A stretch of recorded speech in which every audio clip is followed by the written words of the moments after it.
side. They're 15-8 on that side, but on 10-15, they switched over to preferring blue because before it was all about first pick 80 carries, which V5 really wasn't a team to do. They preferred getting their hands on something like the Volley Bear on the set on a lot of these prio junglers. So V5 moving over to blue side and sticking with the first pick Renekton in this series. They're one of the few teams that do it. FPX might do the same thing, though, as they did in Game 1. It's surprising because they weren't one of our teams who historically did it this split. Like, it was always about early picking a jungler for Weiwei, but as you said, Lilia coming out for FPX, taking away the center themselves. But hey, Sam D's two favorite 80 carries, and I'd say his two best 80 carries this split, were the Ashe and the Kalista. So not quite sure how I feel about them leaving open that one, but V5 may be going to show us some new dimensions to their play. Maybe. Have they been prepping for this matchup? Of course they have.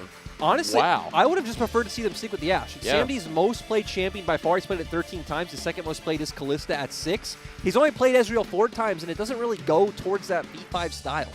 When you've already got the Renekton there. Now, Weiwei doesn't have his Graves or his Nidalee, and he'll return to the set. We're actually getting a quick pick and ban phase as well. Chris, game number 19, by the way, on this pick. And I was looking at VieW in the break. Game number 17 of the Renekton, so we're getting some pure comfort for both teams. And it's interesting to me that at least V5 are sticking in a similar vein of last game where they have a self-sufficient AD carry that can kind of play by itself and bot. You have this pressure top laner in the Renekton, and once again, a strong early skirmisher and set, and we might just see a very similar comp to last game where their bot lane doesn't need push, their bot lane doesn't need to guarantee pressure. True. Banning Bard, though. You're going to get rid of one of the elements that Ezreal can flourish with, and PP God's best champion.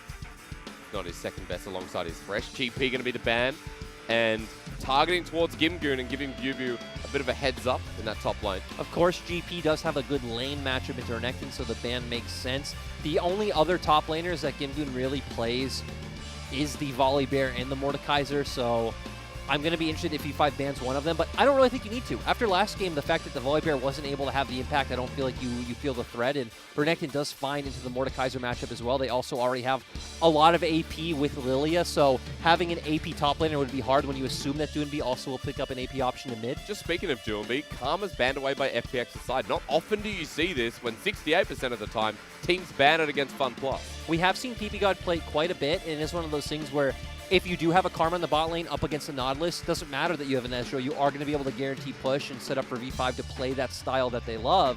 But actually, V5 ban out the Volley Bear. I'm not sure where Gimgoon goes.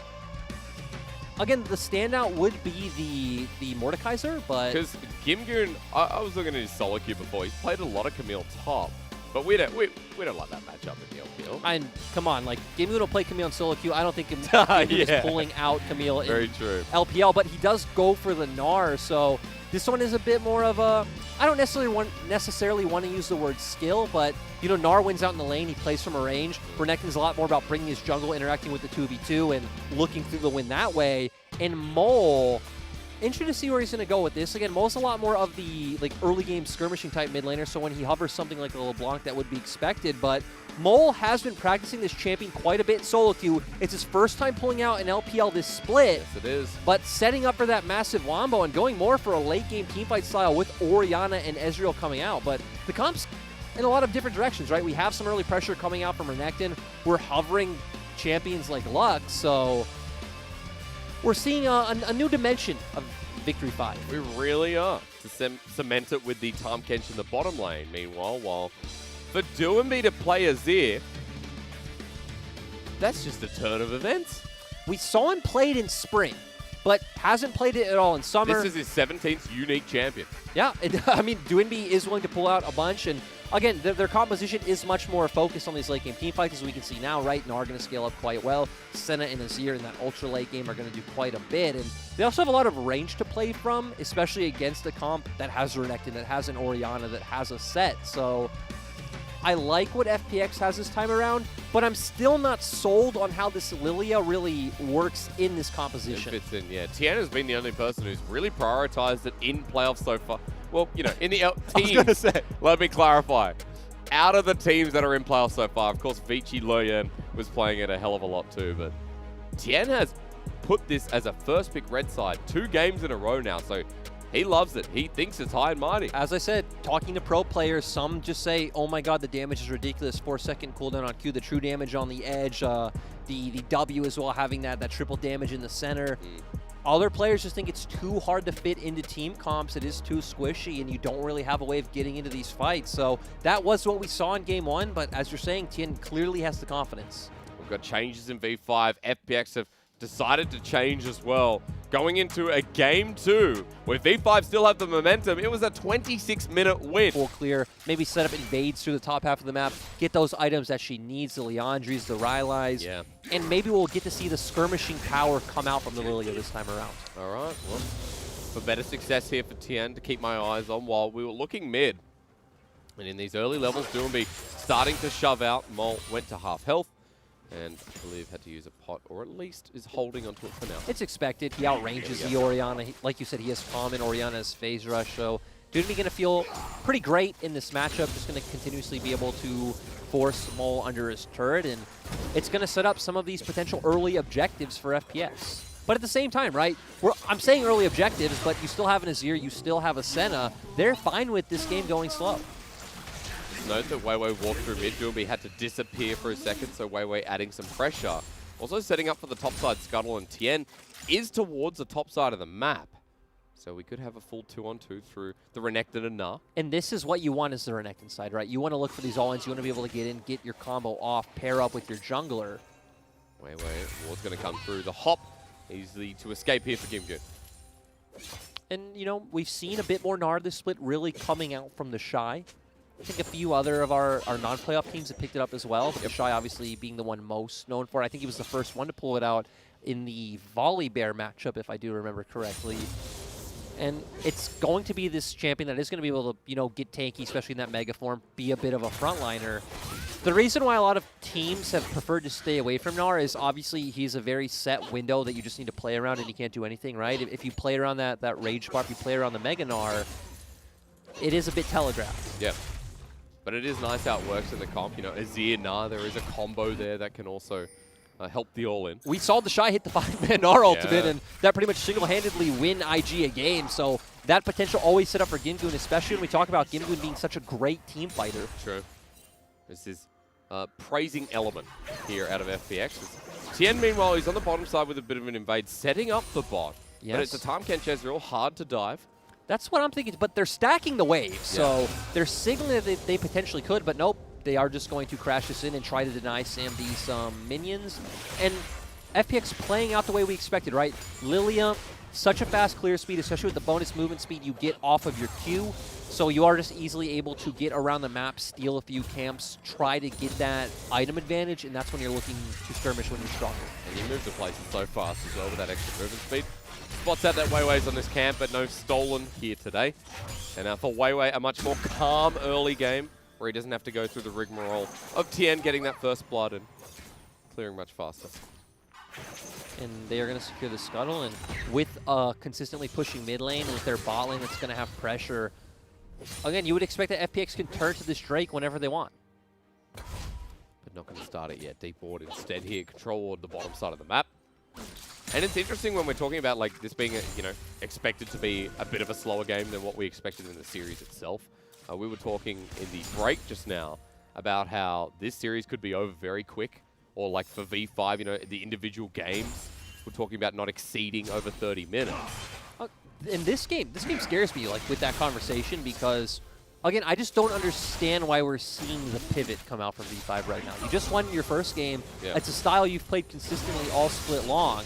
And now in a bit of trouble, Emperor's Divide used. Mole in a pickle. The flash is available for Doomby if he wants to go over the wall. The soldiers do it. Shockwave's there. He's walking into the enemy jungle, and Tien burns at first. Mole follows up. Dissonance for the movement speed.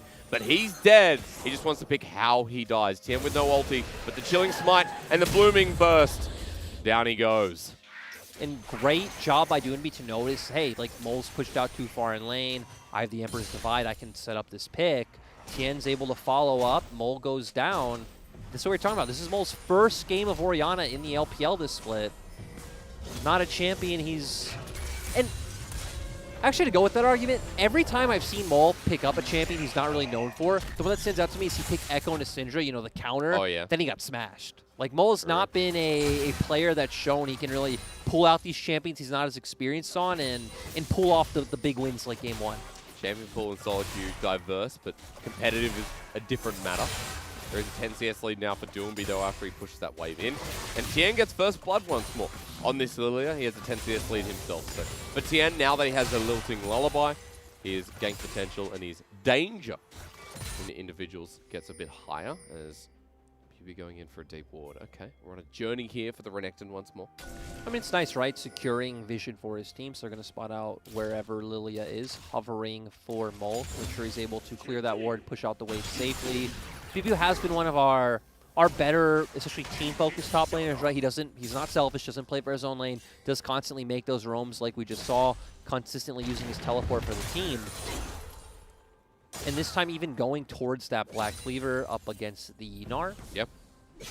Does make sense, right? You realistically should never be in range to consistently get off those auto attacks. You're going to be able to slice and dice in, get your full combo off, and back out. We spotted out Kim Goon though. Pops away. That's about it. Smite's available. We'll take that one away and back away while the Cloud Dragon gets started and taken by Tien. We said like 3 minutes ago, right? FPX could do this anytime they wanted. Yep. They have priority in bot lane, they have priority in mid, so very easy objective for them to secure. Now V5 on the opposite side have push in top, and Sam D even teleporting top right away, going to try to even out this trade and start getting ahead in gold like we saw last game. FPX are committing their bottom lane though, and even after seeing Sam D on that ward, are not going to veer away, so FPX want to take this, they want to challenge. And right now, like we said, Mole is not strong. Doomby definitely in a much better position to like partake in this fight. 12 feet hits Sam D, might be in a bit of trouble. Time Kench next to him though, and the re-engage coming through as the ulti's popped by the Lilia at half health. Gimgoon's on the back line. Empress Divide kills Weiwei. And for V5, they might get a great 3-man shockwave, but Bubu now has to do the damage to clean it up. They find one. LWX and Tien are low as True Shot Barrage nails down, flashed away. LWX with a great reaction time, but V5 somehow matched this trade. Yes, somehow. Great shockwave coming out from Mole. We didn't expect much from him. No. He's an Orianna in an early fight. PP God's angry. You made him upset. It's a Tom Kench who just took down LWX. PP God solo killing LWX is exactly how I hoped this series would go, but let's also highlight Bubu because, yes, Mole set it up. Mole's shockwave was massive, but Bubu's one who got in there, dealt the damage with his combos, popped the Dominus, and pretty much helped secure the teamfight win for V5 because he is the strong member right now. He is the pressure point. But once again... Oh, no. Ooh, yeah. That ward. Red Flame comes through. Bubu wants to slice and dice. Oh, he will escape. They're just around the corner. That's why the control ward doesn't spot it. I want to take 2 steps back, though, and highlight V5's shot call. Okay. Because they TP'd Sam D up to this fight. They get in this position. Confusing from Weiwei. Steve not really in a position to follow up. Doesn't even have enough time to get off the Haymaker, but there it is. 3-man shockwave. Doesn't really do too much damage, but locks him in place for Bubu to get in there, get a massive slice and dice, dealing the damage with Dominus. Great ultimate coming out from Sam D. And like you said, PB God was not pleased. And you know what? I was looking at the back end of that fight. I thought, what was Gimgoon doing the whole time? He was zoning off the bottom lane, but he doesn't do any damage as we watch PP God just lick LWX to death. That's true, right? You're... Ninja Tabi first as well, right? Was he Mega Gnar in that fight? Yeah, he was. Oh, and he got his ult off on Mole, but still didn't do enough damage. That is what happens. We are an early game Gnar right now. So, we come back, and even though FPX have a lead here with the turret plating being picked up across the map, V5 have a kill on Mole once more. PP God is 2-0. And once again, we have the Herald, like you just said, so gold should be able to be evened out. And also interesting of the lane matchups, once again, that V5 go for. Dragon, of course, going to be the next objective up, so getting the swap first is going to have a bit of tempo once they push out these waves. And I wonder if they are going to want to look towards mid, but we see pings coming down around bot right now. And everyone's traveling down. Mole goes into the skirt of vision while Bubu picks up turret plating top. Here we go, turret plating flying through True Shot Barrage. Just a bit of gold on Sam D. So this is a throwback to earlier in the split, before they transitioned to making those big plays around mid with Herald. Early on, it was always about getting Sam D turret plating, especially when he was on carries at the time, like Ezreal, like Aphelios, and really being able to get these more late game oriented carries accelerated. Playing it close to the chest, but you know, on your point as well, when we saw things like the Kalista, right, where he snowballed out of control. And it was the full carry performance. That's what I remember most of all. 5th game of Ezreal here. And for Sam D and PP God, bit of gold in their back pocket. And considering that he was down 10-15 CS through the laning phase, He's now caught up. He's got the Manamune stack. Abyssal Voyage for PP God. To get on in, into the backside, it's LWX and Chris, who don't have much of an escape. Dredgeline might just need to be used. The ultimate onto Weiwei. Basebreaker not in time, but he flashes onto LWX, ults him back into Sam D. The damage comes through the Haymaker, but the kill given over to this Ezreal. And it's so nice to see these proactive Tahm Kench plays come out. That's always the talking point when we see Tahm Kench is, are players able to utilize the ultimate to its fullest effect? PP God and V5 showing yes and picking up another kill. Also shows you it doesn't matter what kind of comp it is, right? V5 are not just going to lay down and take it. They don't care that they have an Ezreal and Orianna. Like, those champions still do damage. They still have CC. They are confident that they can hit the key abilities to win out in the fights, and that's always exciting to watch. Good League of Legends is fun. 6 kills, 12 minutes in the game. But I do know that we have a 1K gold lead for V5 after that play.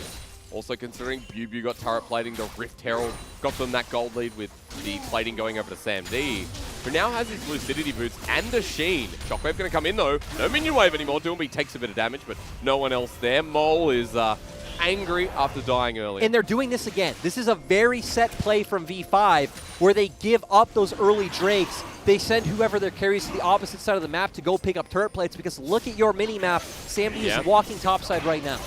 And meanwhile, mid, it's going to be the TP burn for Mole just to push the wave.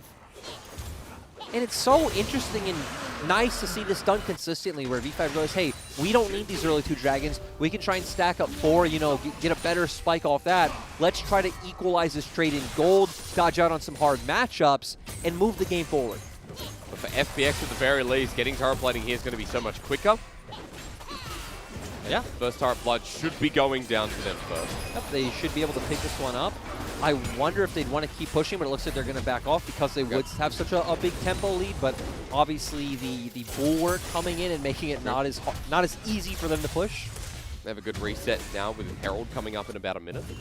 Also interesting to me that BuBu did go with the Tiamat build. It is quite nice, right? Because you don't want to just be standing at the wave a very long time, hitting it, taking that free punishment coming off from the Gnar. So you're going to walk up to the wave and be able to clear that pretty much instantly.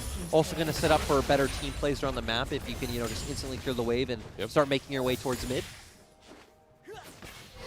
Down in CS right now by about 10 against this Gnar in the top lane.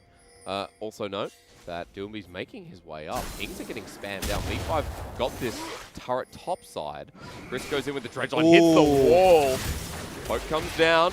Lilting Lullaby available, but it would only be under PP God. And this also goes back to us saying that Crisp has been having a much rougher split, a much rougher year than he did in 2019, where he is making a lot of these small mistakes that, you know, were uncharacteristic of the best support in the world in 2019. I mean, he was such a good hook champion support.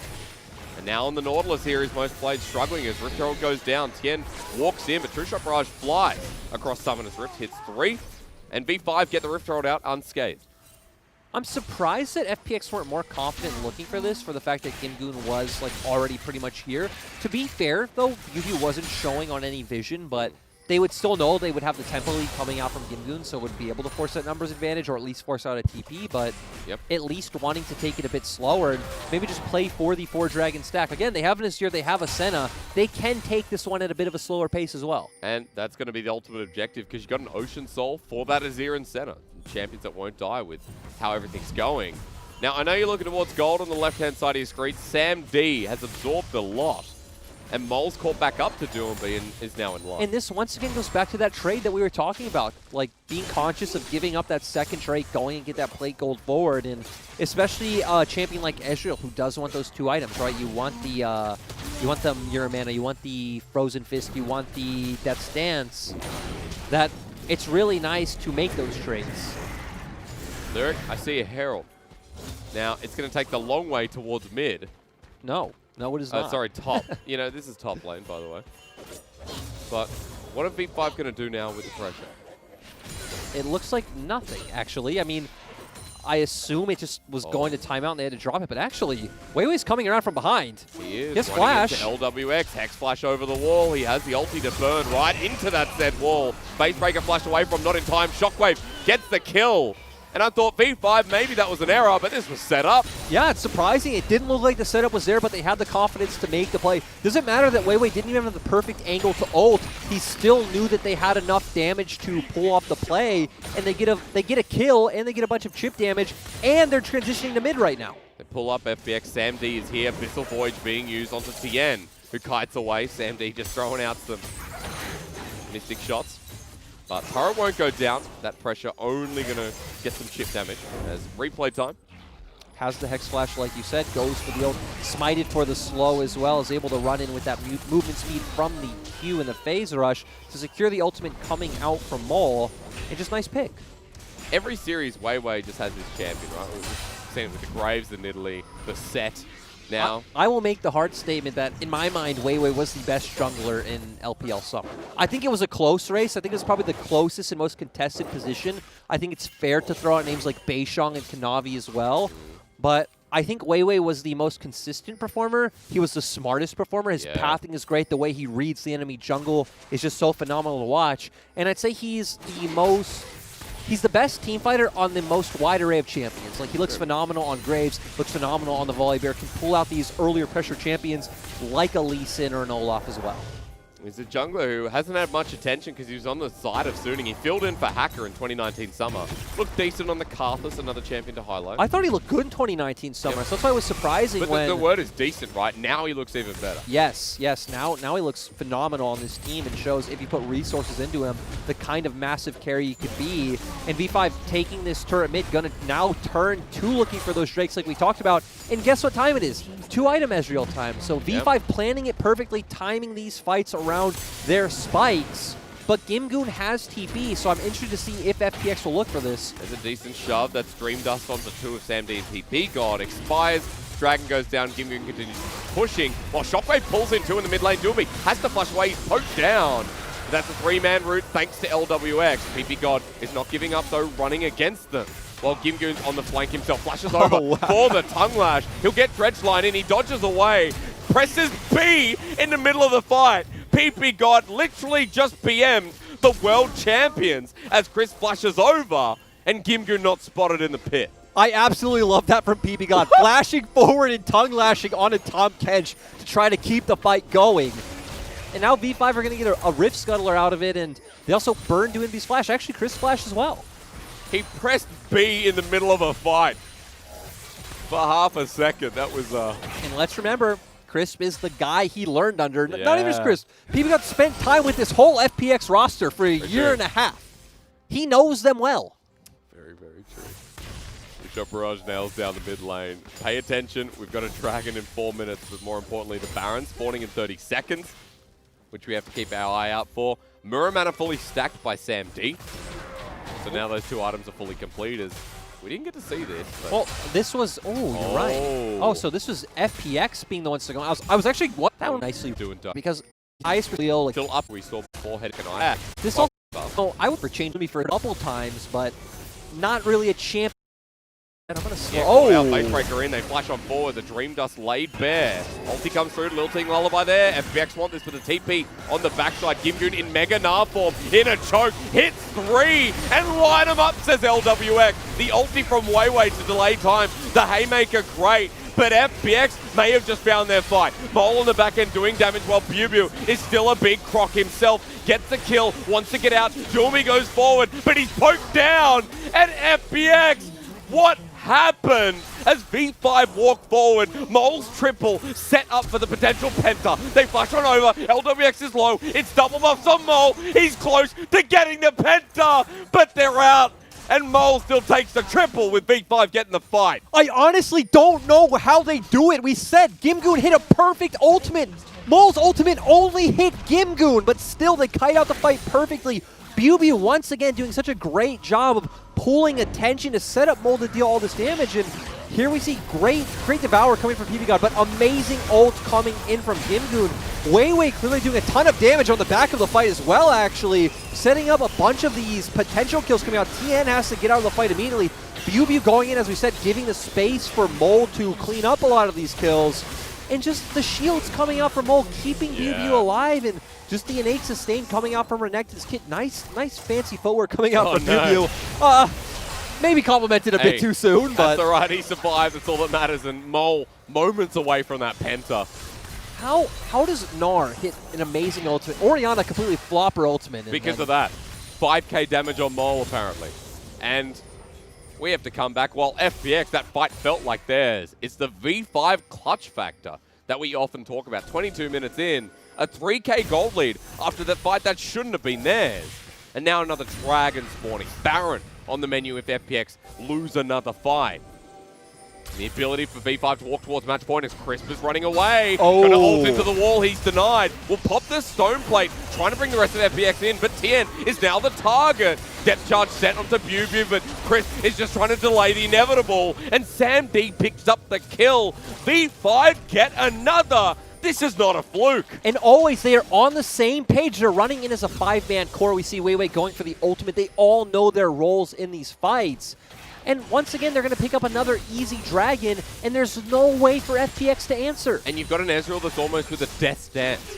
We've got core items, key items lining up, and Mole with a 10-stack Darksteel. Get ready once again for the Magi's on this mid lane. 4K gold lead on their way to stacking up 4 Ocean Drakes. But let's be honest, it's Victory 5. We're probably not going to get to 4. But still, the fact that they're ramping up this game so fast is amazing. FPX getting outclassed. Yes, across the board, pretty much. And it's so strange, too, because we expected them to outclass FPX through laning phase, right? We thought they'd come in with these comps that push through bot, allow Weiwei to go for the counter jungling and win through there. They've pretty much done the opposite. They've taken laning phase very slow, and they've just completely out-skirmished FPX. That ulti might have done it. The Abyssal Voyage set up. Never mind, cancelled by PP God in the end. But the True Shot Barrage stopped the back from Doomby, and V5 are ready to pounce again. And as we see, right, the big item breakpoint's coming out for Mole, so he's going to be doing a lot more than Doinbi will be doing at this point. And we're not getting, you know, the Spellbinders build. We're getting the Banshee's second.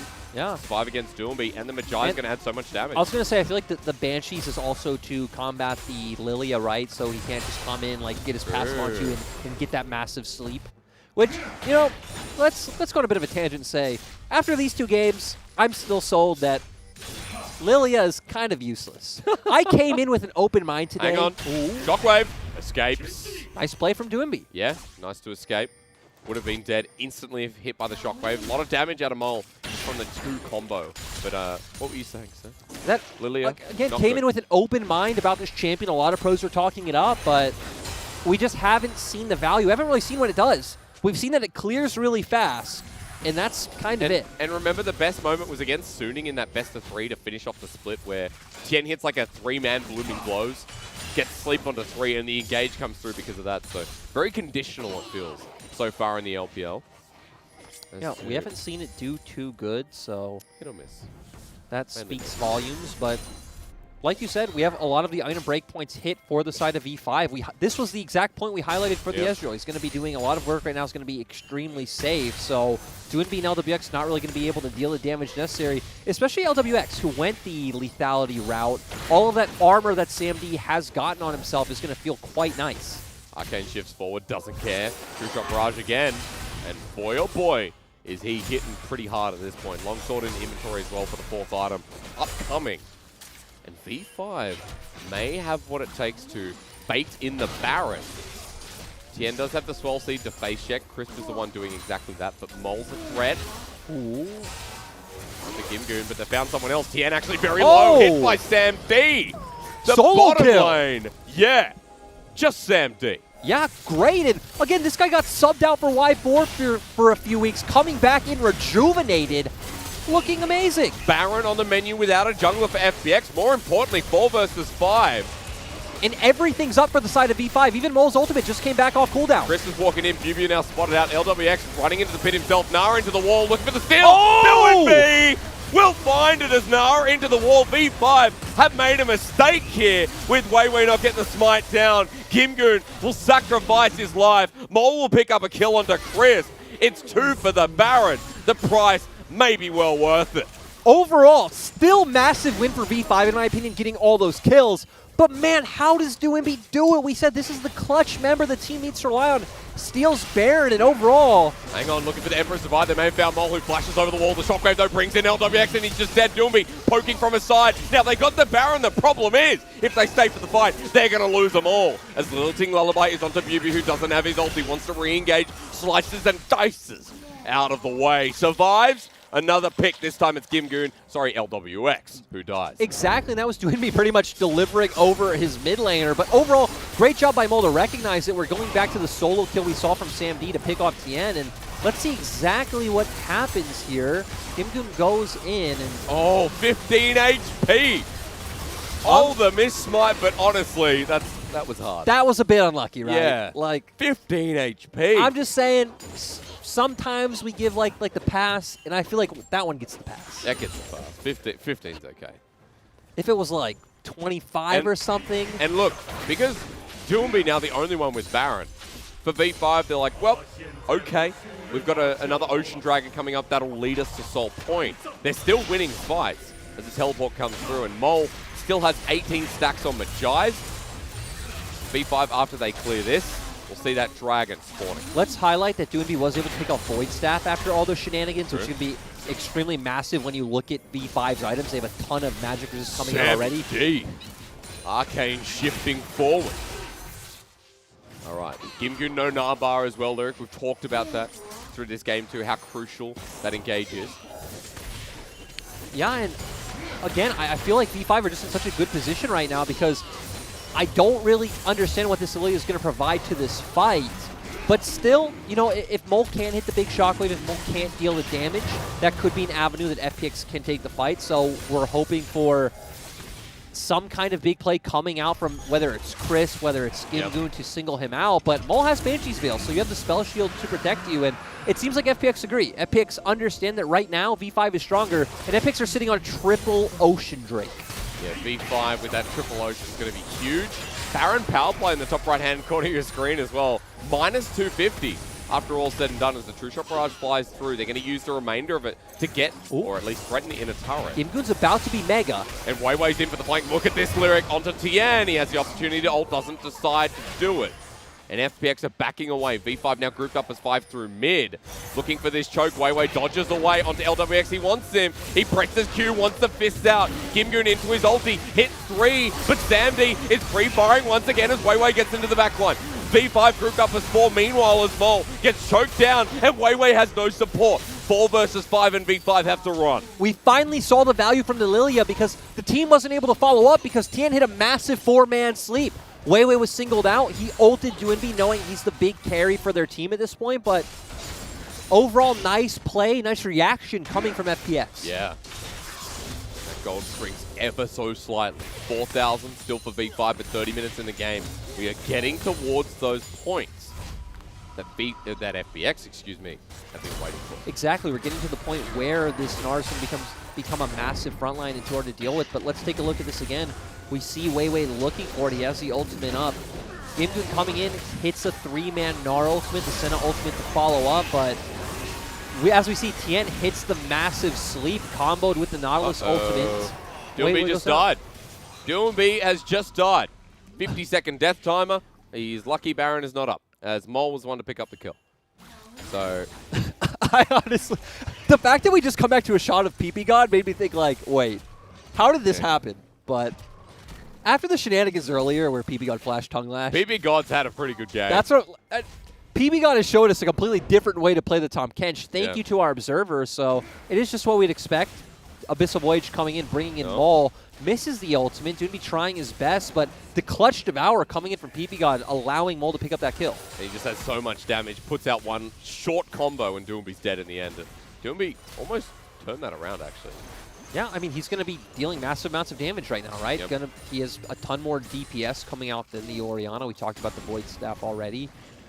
And though, we are 2.5 minutes away from what could be Ocean Soul for V5 with 4 Ocean Drakes. But Baron up in a minute as well, so you can see why FPX and V5 are fighting over vision in this top side. And I don't think V5's comp can really rush a Baron, but when you look at FPX's where they do have the Azirus getting those items, when you do have the Senna, again, once again, sitting on a 4-item point almost, that it is always possible, knowing FPX, that they go for a cheeky Baron play. We've seen them do it so many times. And Doomby, confident after stealing one, might do it again anyway. Yeah, that is always possible. But now we just see both teams trading waves back and forth, and I understand it coming out from both sides because as FPX, right, you just want to keep building up these items. Yep. And for the side of E5, you don't want to get overzealous and set up a pick you don't need to. Let's say potentially throw a lead when you know, okay, we're playing for Ocean. We're playing for Ocean. Baron now spawning. Glasscone taken. Mole and Weiwei in an awkward position, but the ball zones away FPX. Yubu joining too. And while we have a Blade of the Ruin King Ezreal with a QSS, farming out this mid wave, who Arcane shifts forward with no regrets. He does have is just waiting. There's a PP god behind him, so yeah, of course. He feels extremely confident. We see them trying to aggressively take vision. Nice. Red line taken actually onto Chris. The Haymaker shield going to come out. V5 is separated though, and onto Mole. Now the target's changed, eaten up as PP God flashes forward to save the life. Weiwei trying to run away as well as the W comes through from the Narb. Bubu tagged out by LWX, and V5 getting engaged on with a couple ults burnt by FPX. And we saw nice understanding, nice target selection coming out from FPX because they realized, hey, Mole is the man we need to take down. They all try to funnel onto him. And here are the cheeky Baron plays that FPX loves. Bubu has teleport, is channeling so far away though at 6k. Now comes in with the Dominus activated at 4 itself. Doomy gets tagged out to the backside, poking down. The steal is there. No! It's secured by FPX, but they need to get out of there as Gimgu not into the Mega. The Shockwave flashed away from on the top side of the fight, and LWX is going to meet his maker with a big ball in hand. Double for Mole, 10-1 and 2. V5 lose the Baron, but they got big-ass death timers. Yeah, and they're going to keep going. They can pick up the soul. They can push in the base. This is the high-risk, high-reward FPX that we talk about. We see the risk. Great team fight coming out from V5. Are they just going to be able to end 24 seconds on TN? Let's see. TN coming up, but it is just the Lily of V5 are grouped as 5 themselves. Chris trying to defend, but PP God does not care. They jump on this Nautilus, who's sent packing. The white flag goes up, and the world champions are going down because V5 are taking us to a 2-0 match point. I honestly don't think anyone came in today expecting this to be so one-sided. This is potentially looking like a 3-0 for V5. Even the biggest of V5 supporters, I feel like, gave FPX one game. Hey, you and I said 3-2 as well in the predictions. We thought this was going to go the distance, at least FPX with a game, but at the moment, you're right. V5 looked like the better team on the Rift. FPX had more answers that game. They had more moments, whether it was individual moments from Doomby or, the Baron steal that came through. It's so interesting because we're not only seeing V5 come out ahead in one area, we're seeing multiple dimensions of it, right? We're seeing the great shot calling come out with them being conscious of making these trades for the top half of the map, getting gold while FPX can take those early Drakes. But we're also seeing the mechanics play into it where that one team fight in FPX's blue side jungle looked absolutely want-to-be. We saw Gamegoon hit an amazing ultimate, but Weiwei doing so much damage in the back of the fight, forcing TN out early, and Mole doing so much on that opposite side to keep Bubu alive and deal as much damage as possible. Mole, so far the series has been clean. I mean, but he got killed early, he got taken down, then got that response kill, started snowballing ahead once more. 10-1 and 2 was the final score. Had almost 25 stacks on the Magi's, if not. So this has been Mole's series, and really stating his position in the mid lane against Doomby, who hit top 2, top 1 in 2019. Yeah, I mean, it's so surprising to me. Coming into this match, honestly, I had Mole pegged as the 3rd best mid laner coming into playoffs, and Doomby as the 4th. I thought Doomby was coming in extremely good form, that he was the one showing up for the team, and hasn't really had the tools to do it. Game 1, he had the Karma, which has been a great champion for him, but in the team composition, it was a bit strange, and then Mole was rewarded early. This game, he gets the Azir, and we see the glimpses of it, right? He's setting up some of these plays, he's making the calls, doing quite well, but we didn't get to a point where it was ever relevant, and then high risk, high reward, right? They force out some members of V5, and they think, okay, let's go for a Baron, and it just completely backfires. Yeah, even though it's secured by TN, everyone's in there. Sam D and Mole alike had a great game, and I gotta say, PP God should get MVP for the solo kill. Those are my 2 cents. He solo killed LWX. Look. I don't care what health he's on. I love PP God. He did a great performance. I feel like Maul once again he probably will. Maul is insane, man. But hey, this was a team performance. Like, again, yeah. They're playing well. Wei had a bit of a quieter game, but at the same time, this also shows the depth of talent on V5's roster. When we said, hey, he's potentially the best jungler in the LPL right now, he can have a bad game, and his teammates can still show up and pull him across the finish line. And another note that we haven't talked about all series long is this first pick, Renekton. He's actually doing quite a lot in these fights. The skirmishing that V5 accelerate around, the early or bust that we talked about, set up by the Renekton so well, and it's not getting punished in lane because it's Gimgoon, remember? We know that Gimgoon, if he doesn't get GP, what is he going to offer? The Gnar was a response, but not much of one.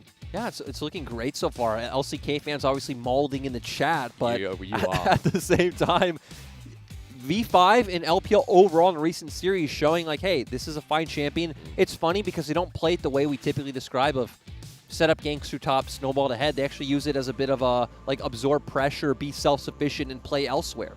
Now Khan, yes or no? I think yes. You beat Victory 5 2-1 in the regular split with Khan, and one of the reasons was that Khan was just beating BuBu in the 1v1, was setting up for FPX to make those plays around bot, but not only Khan. Get Khan in, and then draft the Rumble, draft the Lee Sin, play those strong early skirmishing champions, and beat V5 at their own game. Because V5 on match point against the world champions, V5 showing they are the higher seed.